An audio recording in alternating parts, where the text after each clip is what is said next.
Discuss करेंगे first past the post system. जब हम कॉन्स्टिट्यूशन को रीड करते हैं, आप पॉलिटी को पढ़ते हो, तो ये टॉपिक कई बार डिस्कस होता है, कई बार हम इसको देखते हैं, ये टर्म भी कई बार आती है first past the post system. तो हम इसको थोड़ा सा इस पर डिस्कस करेंगे, थोड़ा सा हम इसको देखेंगे कि इसका यूज़ कहाँ पर होता है और ये रिलेट किससे है। देखो, जब हम first past the post system की बात करते हैं तो जो इसका डायरेक्ट लिंक है, इसका जो डायरेक्ट रिलेशन आप कर सकते हो, ये रेफर होता है, तो ये हमारे डायरेक्ट इलेक्शन से लिंक होता है। हमारे देश में जो इलेक्शंस हैं वो कई तरह के होते हैं, मेनली डायरेक्ट इलेक्शंस होते हैं और जो इनडायरेक्ट इलेक्शंस होते हैं वो होते हैं। लेकिन जो हमारा first past the post system है, ये जो हमारा लिंक किया जाता है डायरेक्ट इलेक्शन से लिंक करता है। थोड़ा सा आप इसको समझने की कोशिश करो।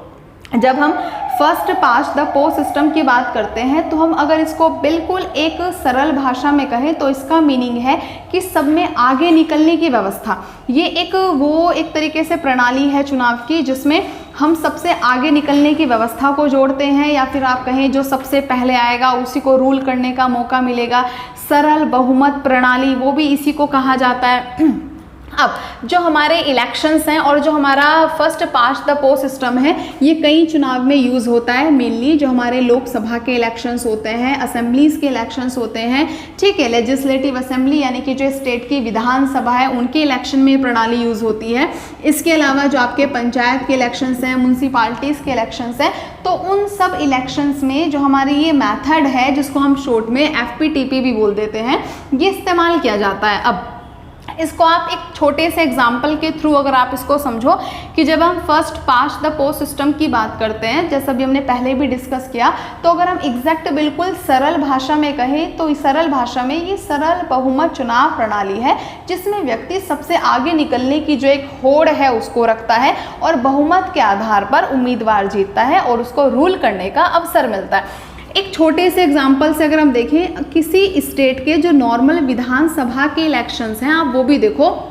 क्योंकि अगर आप इस पद्धति को थोड़ा सा ब्रीफ में अगर हम इसको थोड़ा सा एक्सप्लेन करें, अच्छे से डिस्कस करें, तो ये जो हमारी इलेक्शन की जो मेथड पद्धति है FPTP, तो इसके कहीं ज़्यादा डिसएडवांटेज भी हैं। फॉर एग्जांपल, अगर हम किसी एक एरिया के विधानसभा इलेक्शन की बात करें कि यहाँ पर विधानसभा इलेक्शन है किसी एरिया में, और यहाँ पर जो वोटर हैं, जो मतदान है वो 1 लाख वोटर है, 1 लाख मतदाता है यहाँ पर, और यहाँ पर जो एज अ कैंडिडेट उम्मीदवार खड़े हुए हैं 10 कैंडिडेट हैं, और जो मत पड़े हैं वो कितने हैं, वो हमारे 60,000 मत पड़े हैं। ठीक है, इसको थोड़ा सा समझने की कोशिश करना। पूरा टॉपिक ये एग्जाम्पल होते ही आपको काफ़ी सारी चीज़ क्लियर होगी। पहले आपने इस पर डिस्कस किया है या नहीं। देखो, किसी एरिया में हमने एक चुनाव का एग्जाम्पल लिया कि वहाँ पर जो वोटर्स हैं, ये 1 लाख क्या है बच्चे, ये 1 लाख वोटर्स हैं, कि एरिया में 1 लाख वोटर्स हैं और एज अ इलेक्शन में जो कैंडिडेट, जो उम्मीदवार खड़े हुए हैं 10 कैंडिडेट हैं। अब यहाँ पर सपोज दैट कि जो कोई भी A नाम का, हमने एग्जाम्पल लिया A नाम का, ये एक कैंडिडेट है और इस कैंडिडेट को यहाँ पर जो 60,000 वोट मिले, इसको यहाँ पर 10,000 वोट मिले। इसके अलावा अब हमारे जो बाकी के 9 कैंडिडेट बचे, इन 9 कैंडिडेट में ये 50,000 जो वोट हैं ये आपस में इसमें बट गए। 9 कैंडिडेट में से आप देखो, किसी को भी जैसे सपोज दैट किसी को 5,000 मिले हैं, किसी को 6,000 मिले हैं, किसी को 7,000 मिले हैं, यानी कि किसी को भी जो ये 50,000 वोट इस 9 कैंडिडेट में जो बटे हैं, किसी को भी 10,000 से ज़्यादा वोट नहीं मिले। तो यहाँ पर ये बिल्कुल ही क्लियर हो गया, जो ये A नामक जो ये व्यक्ति है जिसको अकेले 10,000 वोट मिले हैं, ये इलेक्शन जीतेगा यहाँ पर और ये कैंडिडेट जीतकर यहाँ पर रूल करेगा। ठीक, ये इलेक्शन हमारा हो गया। अब इसके पीछे जो थोड़ा सा जो लॉजिकल बैकग्राउंड था, जो हमारे इलेक्शन पद्धति का जो एक तरीके से आप त्रुटि कहो या फिर कहो जो इलेक्शन पद्धति का डिसएडवांटेज है, जो बैक की इसमें प्रॉब्लम्स हैं, आप उसको यहाँ पर देखो कि जो ये A नामक व्यक्ति है, ये एज अ कैंडिडेट जब इस विधानसभा एरिया के इलेक्शंस में खड़ा हुआ और जो यहाँ पर ये 60,000 वोट पड़े हैं, इसमें से अकेले 10,000 वोट इसको मिल गए। और यहाँ पर आप देखो कि जो बाकी के 50,000 वोट यानी कि 50,000 व्यक्ति, ये जो 50,000 व्यक्ति थे उन्होंने इसको सपोर्ट नहीं किया है ना। 50,000 वोट में इसका कोई भी लिंक नहीं है। इसके अलावा आप छोटी सी चीज़ ये समझो इस एरिया में जो इलेक्शंस हुए हैं यहाँ पर 1 लाख वोट पड़े थे, और ये जो 1 लाख वोट पड़े हैं, इन 1 लाख वोट में एग्जैक्ट हमें समझ में आता है कि भाई इसको 10,000 वोट मिले हैं। अब यहाँ पर जो ये बाकी के जो ये 90,000 एक तरीके से व्यक्ति हैं, इनमें से कुछ ऐसे हैं जो बिल्कुल इसके अपोज में हैं, जिन्होंने इसको मतदान नहीं किया, किसी और को किया, और कुछ ऐसे व्यक्ति हैं जिन्होंने इसके पक्ष में ना हाँ कहा, सिंपल ना किया, और या फिर इसके साथ हैं तो उन्होंने इसको सपोर्ट भी नहीं किया। अब यहाँ पर ये ए नामक जो कैंडिडेट है ये जीत जाता है और रूल भी कर रहा है, लेकिन आप यहाँ पर ये देखोगे कि इसको केवल 10,000 का सपोर्ट था। इसको आप ये नहीं बोल सकते कि ये उस समाज का, उस कम्युनिटी का जहाँ से इलेक्शन जीतता है उसका रिप्रेजेंटेशन कर रहा है, ये प्रतिनिधित्व नहीं हुआ। लेकिन फिर भी हम इस चुनाव प्रणाली को यूज़ करते हैं लोकसभा इलेक्शंस में, असेंबलीज में, पंचायत में, म्यूनसिपालिटीज़ में, ठीक है, काफ़ी ज़्यादा इसको यूज़ भी किया जाता है।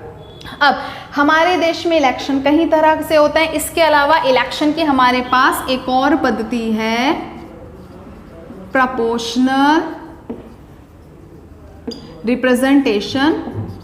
Vote system. अब अगर हम प्रोपोर्शनल रिप्रेजेंटेशन वोट सिस्टम की बात करें तो इसी पद्धति को अनुपातिक प्रतिनिधित्व चुनाव प्रणाली भी कहा जाता है, ठीक है। ये जो अनुपातिक प्रतिनिधित्व चुनाव प्रणाली है ये आपको एग्जैक्ट मिलेगी इंडियन कॉन्स्टिट्यूशन आर्टिकल 55 में। आर्टिकल 55 में इसको बहुत ही अच्छे से एक्सप्लेन किया गया है। और आप एक चीज़ और यहाँ पर ध्यान रख सकते हो कि एक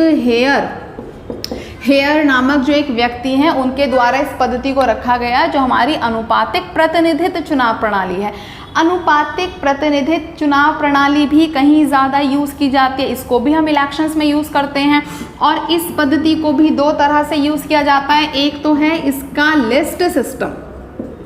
जब आप इस पद्धति के, इस चुनाव प्रणाली के लिस्ट सिस्टम की बात करते हैं, यानी कि हम इसके जो सूची व्यवस्था है उसकी बात करते हैं, तो अगर आप इसको देखोगे तो जो हमारा लिस्ट सिस्टम है इसको हम, अगर हम किसी एरिया में जो चुनाव है, और ज़्यादातर चुनाव में भारत में एक सांप्रदायिक इन्वॉल्वमेंट जो कम्युनल इंटरफेयर है वो भी बहुत ज़्यादा रहता है। तो अगर आप लिस्ट सिस्टम में देखोगे कि सपोज दैट हमने एग्जाम्पल लिया कि भाई किसी भी एरिया में एक चुनाव कराए,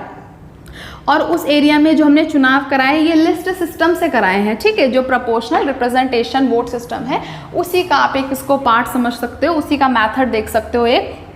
कि इस एरिया में जो चुनाव हो रहे हैं यहाँ पर जो कम्युनिटी रिप्रेजेंटेशन है, एक तो हिंदू कम्युनिटी रिप्रेजेंटेशन है, दूसरा यहाँ पर जो मुस्लिम कम्युनिटी रिप्रेजेंटेशन है वो है, तीसरा यहाँ पर जो सिख कम्युनिटी रिप्रेजेंटेशन है वो है। अब सपोज दैट कि इस एरिया में जो लिस्ट सिस्टम है या फिर इस एरिया में जो यहाँ पर वोट हो रही है, इस एरिया में 100 वोट है, ठीक है, सॉरी इस एरिया में 100 सीट है यहाँ पर, ठीक है। अब यहाँ पर इस एरिया में जो 100 सीटों पर इलेक्शंस होने हैं और यहाँ पर जो कम्युनिटी का रिप्रेजेंटेशन है, आप समझो जो एक रेशियो है 60% है यहाँ पर, और ये 30% है, और इसके अलावा यहाँ पर 10% है। ये एक मानसिकता को दर्शाता है, ये उस एरिया का एक जो सांप्रदायिक प्रभाव है या जो इन्वॉल्वमेंट है हम उसको देख रहे हैं कि भाई किसी एरिया में 100 सीटों पर इलेक्शन हो रहे हैं, तो वहाँ पर अगर हम कम्युनिटी रिप्रेजेंटेशन की बात करें तो यहाँ पर हिंदू का 60% है, मुस्लिम का 30% और जो सिख कम्युनिटी है 10%। अब यहाँ पर सीटों के लिए इलेक्शन हुए और अकेले अगर बहुमत की बात करें इनको मिल गए 60% वोट। अब इनको ये जो 60% रिप्रेजेंटेशन मिला, ये 60% बहुमत लेकर रूल करेंगे 100 सीटों पर, सिंपल सी बात है। अब यहाँ पर जो ये 60% मत लेकर, बहुमत लेकर 100 सीटों पर जो ये रिप्रेजेंटेशन कर रहे हैं, तो अगर आप इसको कई एरियाज में देखोगे भारत में, क्या कई देशों में पद्धति यूज़ है, और इस पद्धति का जो एक रिफॉर्म है, जो इसकी जो सुधार प्रणाली है, जो इसको लिस्ट सिस्टम के थ्रू जो रिफॉर्म किया गया उसको भी आप देखो। लिस्ट सिस्टम का ये बहुत ही प्राचीन रूप है, ये एक सांप्रदायिक रूप हो गया कि अगर किसी एरिया में हम सांप्रदायिकता के आधार पर बात करें तो 60% यहाँ पर 60 सीटों पर वोट कर रहे हैं, तो ये हर एरिया में, अगर आप इसकी जगह मुस्लिम कम्युनिटी को भी लें तो भी यहाँ पर वो 60% के साथ उस एरिया में रिप्रेजेंट करेंगे। अब यहाँ पर आप इसका जो एक डिसएडवांटेज है इस पद्धति का उसको अगर आप देखोगे तो सेम वही जो वीकर सेक्शन है या फिर किसी एरिया में जो माइनॉरिटीज़ है तो उसका इन्वॉल्वमेंट बहुत ही नगण्य हो जाता है, बिल्कुल नाम मात्र हो जाता है। उसका इलेक्शन में जो इन्वॉल्वमेंट है वो बहुत ही कम देखा जाता है, या फिर उसको एक तरीके से रूल करने में मौका नहीं मिलेगा। अब यहाँ पर इसका जो रिफॉर्म किया गया, जो लिस्ट सिस्टम की आधुनिक पद्धति इस्तेमाल की जाती है, जो लिस्ट सिस्टम का एक सुधार रूप है, जो उसका एक रिफॉर्म मेथड है, उसको आप देखो तो यहाँ पर कमीशन ने इसमें रिफॉर्म किया और कई कंट्रीज में भी ये मेथड यूज किया जाता है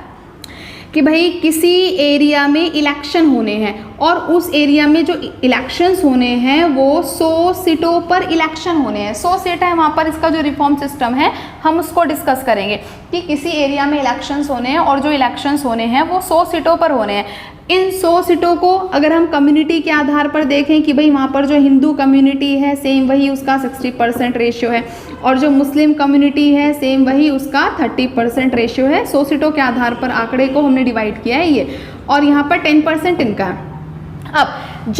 अब लिस्ट सिस्टम के अकॉर्डिंग कहीं पर इलेक्शन होते हैं और किसी इलेक्शन में 100 सीटों पर इलेक्शंस होने हैं तो वहाँ पर क्या किया जाता है कि भाई जो दल पार्टी इलेक्शंस में हिस्सा लेंगे वहाँ पर जितनी भी सीटों पर इलेक्शन होने हैं वो इतने ही अपने उम्मीदवार, अपने कैंडिडेट की एक लिस्ट जारी करते हैं। सपोज दैट किसी जगह पर इलेक्शंस होने हैं, वहाँ पर इलेक्शन होने हैं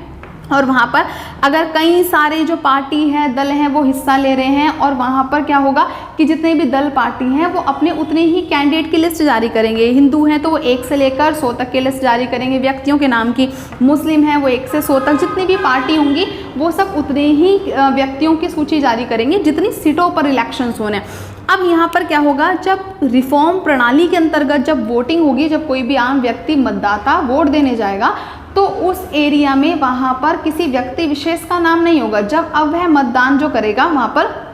दल पार्टी के नाम होंगे कि भाई इस दल पार्टी को आपको चुनाव देना है तो उसके आगे ये साइन है, इस दल को आपको साइन वोट करना है तो उसके आगे साइन होगा, इस तरीके से होगा। हालांकि वहाँ पर आसपास जो मतदाता किन्होंने, जितने भी दल हिस्सा ले रहे हैं उन्होंने जो अपने उम्मीदवारों की जो एक तरीके से लिस्ट जारी करी है वो लिस्ट नाम मात्र के लिए वहाँ पर लगी होगी, एक सिंपल जानकारी के लिए। अब इस तरह की रिफॉर्म प्रणाली में क्या है कि अब यहाँ पर प्रोपोर्शनल रिप्रेजेंटेशन जो एक तरीके से सिस्टम है, अनुपातिक प्रतिनिधित्व का मतलब सिंपल सा इतना है, जितने अनुपात में, जितने रेशियो में आपको मतदान प्राप्त होगा उतने ही रेशियो में आपको पावर मिलेगी। सपोज दैट कि 100 सीटों पर इलेक्शन हुए और जो हिंदू कम्युनिटी, जो इनके दल थे, 60% इनको वोट मिला तो इनको 60% सीट मिलेगी। 30% आपको रिप्रेजेंटेशन मिला, 30% आपको एक तरीके से मतदान मिला तो आप 30 सीटों पर रूल करोगे, 10 सीटों पर रूल करोगे, सेम यही होगा। अब जब आप इस प्रणाली को भी थोड़ा सा देखोगे, यहाँ पर भी आप डिस्कस करोगे तो यहाँ पर क्या है कि जब इलेक्शंस होते हैं तो इतनी सारी छोटी छोटी पार्टीज हो जाती हैं, इतने सारे दल हो जाते हैं कि भाई किसी भी एक दल को बहुमत प्राप्त नहीं हो पाएगा, ठीक है, उसको मेजॉरिटी नहीं मिलेगी और उसको बहुमत प्राप्त नहीं होगा तो फिर वो अपने समाज का रिप्रेजेंटेशन नहीं कर रहा। हालांकि जो आपकी ये वाली पद्धति है यहाँ पर भी समाज का रिप्रेजेंटेशन एग्जैक्ट सही तरीके से नहीं हो पा रहा, लेकिन इस पद्धति को भी फिर भी इस्तेमाल किया जाता है। भारत में आपके लोकसभा, असेंबलीज, पंचायत, म्यूनसिपालिटीज़ के जो इलेक्शंस होते हैं वो सब इसी पद्धति से यूज़ किए जाते हैं, यही पद्धति उनमें फॉलो होती है। हालांकि जब आपने इसको, शायद किसी ने पहली बार ही फोकस किया होगा, जब हमने इसको थोड़ा सा डिटेल में देखा तो आपने देखा कि वह व्यक्ति समाज का पूरी तरीके से रिप्रेजेंटेशन नहीं करता जो सरकार में जीत कर आता है, ठीक है। इसके अलावा हमारे देश में या और भी कई देशों में लिस्ट सिस्टम यूज़ किया जाता है। इस लिस्ट सिस्टम में अब जो सिंगल जो आपका प्रोपोर्शनल रिप्रेजेंटेशन वोट सिस्टम है, इसमें हमने सिंपल इसको डिवाइड कर दिया, जितने रेशियो में आपको मतदान मिलेगा, जितने रेशियो में आपको एक तरीके से बहुमत। मेथड हमारा ये रहा, जो प्रोपोर्शनल रिप्रेजेंटेशन वोट सिस्टम है उसका मतलब कि आपको जिस रेशियो में वोट मिलेगा, जिस रेशियो में आपको रिप्रेजेंटेशन मिलेगा उतने ही रेशियो में आपको रूल या फिर पावर मिलेगी, ठीक है। इसके अलावा हमारे पास एक मेथड है सिंगल ट्रांसफरेबल वोट सिस्टम।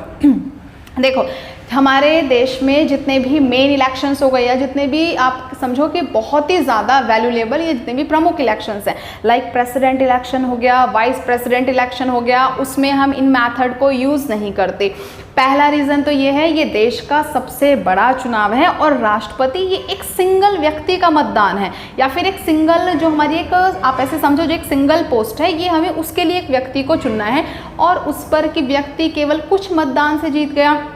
या फिर आप कहें कि व्यक्ति को एक पूरे समाज में कुछ लोगों का सपोर्ट है, कुछ लोगों का रिप्रेजेंटेशन मिला, तो हम इसलिए इन प्रमुख व्यक्ति के लिए, इस प्रमुख पोस्ट के लिए इन पद्धति को इस्तेमाल नहीं करते। अगर हम राष्ट्रपति के इलेक्शन की बात करें तो प्रेसिडेंट इलेक्शन में वही कैंडिडेट जीतता है, वही उम्मीदवार जीतेगा जिसको टोटल वोट का लगभग 50% + 1 होगा, लगभग आधे से ज़्यादा बहुमत उसके पास होना चाहिए। अब अगर हम सिंगल ट्रांसफरेबल वोट सिस्टम की बात करें तो ये जो हमारा सिंगल ट्रांसफरेबल वोट है, a single vote which can be transferable, या फिर a single vote which is transferable. अब यहाँ पर क्या है, जो सिंगल ट्रांसफरेबल वोट है, हम इसी को हिंदी में एकल संक्रमणीय चुनाव पद्धति भी कहते हैं, बल्कि इसका आप एग्जैक्ट जो सही या फिर शुद्ध नाम देखोगे तो इसी का है एकल हस्तांतरीय चुनाव पद्धति। ठीक है, सिंपल क्या है कि एक मत जो आगे हस्तांतरण या फिर जो ट्रांसफ़र किया जा सकता है, इसका मतलब वो है। अब जो हमारा सिंगल ट्रांसफरेबल वोट सिस्टम है, मेनली इसमें क्या है कि हम किसी भी वोट को आगे क्या कर सकते हैं, ट्रांसफ़र करते हैं, वो इसकी डेफिनेशन में ही इंक्लूड है। फॉर एग्जांपल कि भाई आपने किसी ए नामक व्यक्ति को इलेक्शन में वोट दिया, ठीक है, जो वोट दिया वो किसी ए नामक व्यक्ति को दिया। अब ऐसा हो सकता है कि वो आगे चलकर किसी बी को ट्रांसफ़र हो जाए, बी के बाद वह किसी अन्य व्यक्ति सी को भी ट्रांसफ़र किया जा सकता है, लेकिन आपका जो मतदान है, जो वोट है, वो सिंगल ही रहेगा, लेकिन वो ट्रांसफरेबल है। इसकी डेफिनेशन में ये टर्म्स इंक्लूड है। ठीक है, अब यहाँ पर आप ऐसे भी समझ सकते हैं कि भाई राष्ट्रपति के चुनाव हुए, कोई 3 व्यक्ति थे ABC, और इसको लगभग जो सपोर्ट मिला 45% लोगों को, इस 45% लोगों का इसको मतदान मिला। इसको आप समझो कि भाई 40 का मिला है और इसको जो है 10 का मिला है। ठीक है, या फिर आप 10 की जगह यहाँ पर कर दो कि इसको 20 लोगों का मिला है। ठीक है, अब यहाँ पर इन 3 व्यक्तियों को जो चुनाव में एज अ कैंडिडेट जो प्रेसिडेंट इलेक्शन में खड़े हुए और उनको ये सपोर्ट मिला, तो सी के पास जैसे सबसे कम है, इसको जो वोट दिया गया था उसको हम इनमें ट्रांसफ़र कर सकते हैं। इसको हमने 10 डिवाइड कर दिया, 10 इसको दे दिया, डिवाइड कर दिया हमने 20 को, और अब इसके पास 45% सपोर्ट आ गया और इसके पास जो मतदान आ गए वो हमारे लगभग 50 आ गए। तो ये जो कैंडिडेट है ये इलेक्शन जीत जाएगा। ठीक है, तो यहाँ पर क्या है, जो आपका सिंगल ट्रांसफरेबल वोट सिस्टम है, इसमें इंक्लूड होता है कि आपने जो वोट दिया एक बार में एक व्यक्ति को दिया और जो वोट की वैल्यू है वो सिंगल ही रहेगी, लेकिन हम उसको ट्रांसफ़र भी कर सकते हैं। फिर जब आप केवल प्रेसिडेंट का ही, ये सिंगल जो प्रेसिडेंट का इलेक्शन का जो मैनर है आप उसको समझोगे तो वहाँ पर ये चीज़ और अच्छे से क्लियर होगी कि जो प्रेसिडेंट, ये एक पोस्ट का जो इलेक्शन है, एक पोस्ट और एक व्यक्ति यहाँ पर चुना जाएगा। यहाँ पर क्या है कि कुछ वोट से व्यक्ति जीता हुआ नहीं माना जा सकता, उसको रिप्रेजेंटेशन जो मिलेगा, जो उसको बहुमत मिलेगा वो 50% + अबव का होगा। तो इस बात को भी यहाँ पर एक तरीके से सपोर्ट करने के लिए, या फिर इस बात को भी यहाँ पर कंप्लीट डिफाइन करने के लिए इस पद्धति को यूज़ किया जाता है। ठीक है, तो आपने यहाँ पर देखा, एक तो हमने समझा first pass the post system, जिसका डायरेक्ट लिंक है देश में होने वाले डायरेक्ट इलेक्शन से, जो लोकसभा और हमारे असेंबलीज और जो पंचायत म्यूनसिपालिटीज़, इनमें यूज़ किया जाता है। आप इजी लैंग्वेज में ऐसे ध्यान रखो कि पॉलिटिकल्स की कुछ टर्म्स होती हैं, हमारे कॉन्स्टिट्यूशन में काफ़ी सारे टर्म्स हैं, तो डायरेक्ट इलेक्शन को ही हम रेफर करते हैं कैपिटल में FPTP से, या फिर first past the post system, इसी को कहा जाता है।